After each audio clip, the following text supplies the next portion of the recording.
नमस्कार दोस्तों, India news के डिजिटल प्लेटफॉर्म पर आपका स्वागत है। मैं अभिषेक सिंह। कोलंबिया में 24 अलग अलग धमाके हुए। एस्टाडो मेयर सेंट्रल, जी हां, ये वो समूह है जिस पर कोलंबिया सरकार की तरफ से शक जाहिर किया गया है।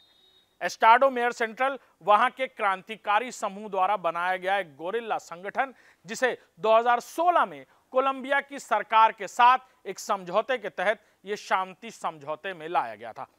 वहीं इस क्रांतिकारी समूह ने कोलंबिया में न सिर्फ इस तरह की अपनी एक लेजिटिमेट गोरिल्ला फोर्स तैयार की जो हर तरीके के हमले करने में सक्षम है। कोलंबिया में बीते दिन हुए इस हमले में, यानी इन 24 अलग अलग इलाकों में हुए धमाकों में, न सिर्फ वहां की सिक्योरिटी फोर्सेस और खासतौर पर कोलंबियन पुलिस को निशाना बनाने की कोशिश की गई।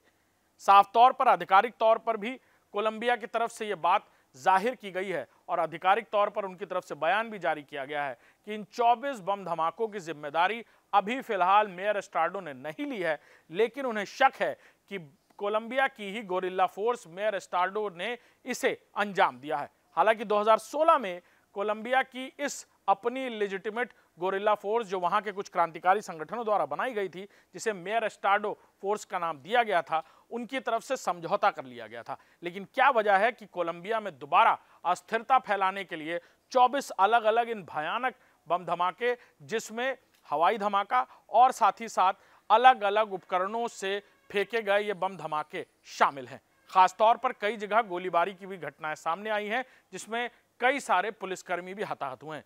7 लोगों की मौत की बात भी पुष्टि से सामने आई है।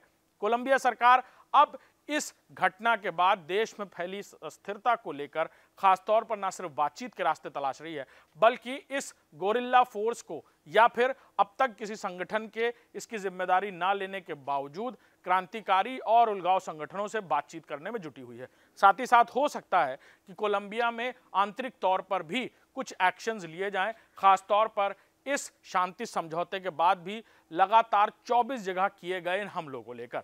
वहीं देश दुनिया के बाकी देशों की तरफ से भी इस पूरी घटना को लेकर अपनी अपनी प्रतिक्रियाएं जाहिर की गई हैं। कई देशों ने मदद के लिए भी हाथ आगे किए हैं। वही देखना होगा कोलंबिया में हुए इन धमाके और इसकी जिम्मेदारी कौन लेता है, और क्या यह अस्थिरता कोलंबिया में सरकार को खत्म कर किसी सत्ता पलटने की कोशिश है।